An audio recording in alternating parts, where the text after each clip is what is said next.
So hello everyone, this is Dennis Nayer, the Director of Research, Development, and Training for the New York State Association of Chiefs of Police. And right now I have the pleasure of talking to Bob Stallman.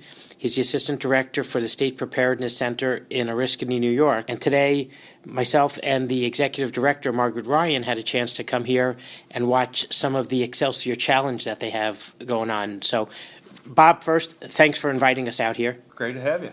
And can you tell the listeners a little bit first what the Excelsior Challenge is that we had a chance to witness today? Well, the Excelsior Challenge is in its third year. It really started out several years ago where we had the idea of bringing bomb detective canines and bomb techs together because even though agencies might have had both, they might have not worked together.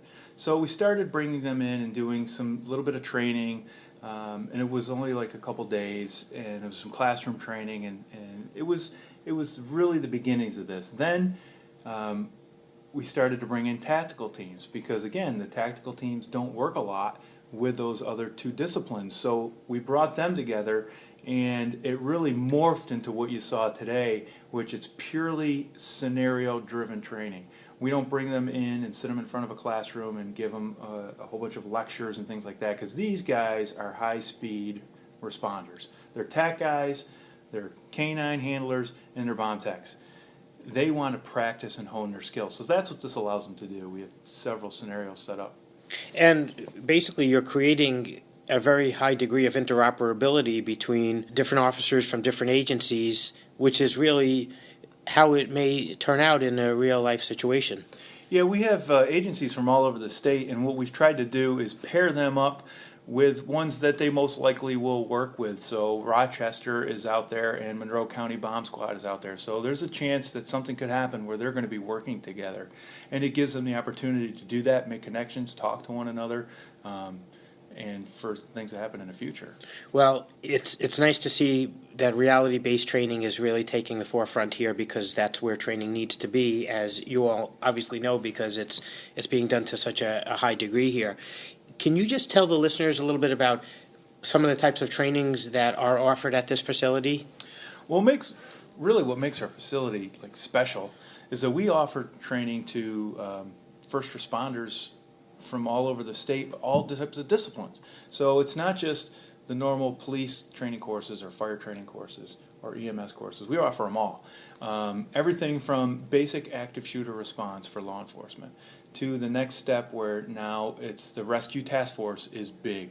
For getting the law enforcement to work with EMS and bringing EMS into a warm zone of an active shooter incident is a hot topic now. So we offer a lot of that type of training, the integration of EMS and law enforcement. Because what we've done so well over the years is integrate the different disciplines of law enforcement together.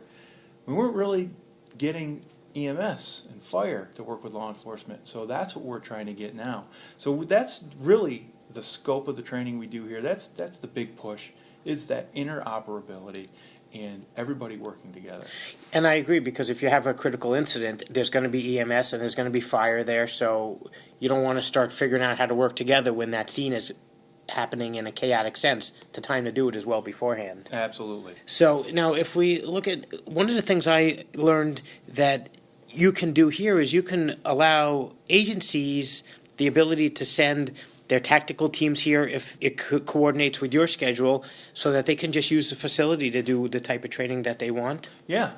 Not only can they come and take the training courses that we give, but if they have certain skills that they want to practice on or hone, and they're looking for a different environment to do that, a safe environment, an environment that's outside the purview of everybody watching what they're doing, they can come here. So they can bring their team, their equipment, and train on our venues, in our woods, in our cabins, in our cityscape, and we just basically hand them the keys for the day and say, it's yours.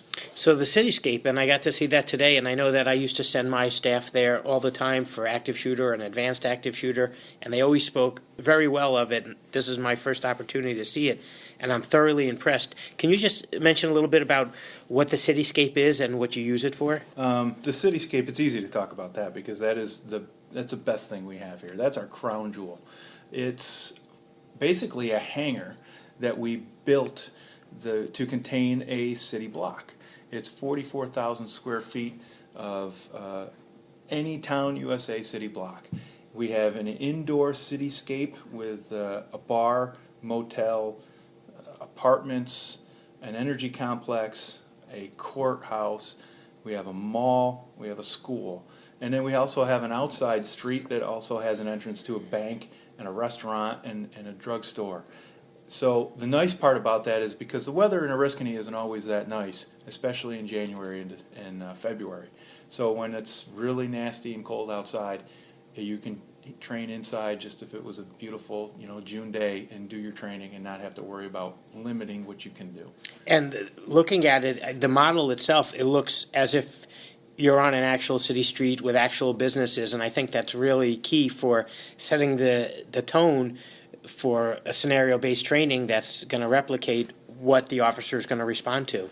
Yeah, when you walk into that cityscape, you think you're in a city block. You don't have to imagine, you don't have to pretend. You see a bar, you look in, there's bar stools, there's bar signs, there's bar taps, there's bar bottles. You're in a bar. The only thing you don't have are the patrons. But we also can offer that for our courses because we have the role players for those. And I got to witness some of those today. Can you tell the listeners what the role players' jobs are? Because I thought they did an excellent job of really portraying people as they might be in one of those scenes. Yeah, so our role players, we're really fortunate to have the caliber of role players that we do. They really are passionate about the training as well. A lot of them are retired law enforcement or fire, and they come back and they are both our aggressive bad guys and our innocent victims. So pretty much whatever role we give them, from being injured, we have a moulage artist that can put different types of injuries on them, gunshots, broken bones, for EMS courses that integrate with law enforcement. And they tell them, we had an acting coach and we use EMS and doctors that would say, if you got shot in the arm here, this is how much pain you would have, this is how you would act, and this is how you would be acting. So they're even coached a little bit. So it's about as real as you can get. I'm thoroughly impressed, and the listeners, predominantly a lot of them are going to be police chiefs and police administrators. If they want to find out more information about the State Preparedness Training Center, where could you direct them? The best place is our website, dhses.ny.gov, and then click on the training link for the State Preparedness Training Center. There it will tell all about the training center, what venues we have. It also lists a catalog of courses that we have offered, how to register for these courses, and so forth. And if it couldn't get any better, correct me if I'm wrong, but these courses don't have a cost associated with them. Is that correct? That's correct. So for instance, this week, this is a large event. It's not costing them to participate. It's not costing them to stay in the hotel for the week, and it's also not costing them for lunches. We're taking care of all of that. I think this is an excellent training place. I think that with the reality of policing in this day and age, it would be silly not to have officers attending this, especially since there isn't a cost. Bob, thank you so much for the information. Thanks for the tour and letting me witness the Excelsior Challenge. And I look forward to visit again soon. Absolutely. You're always welcome.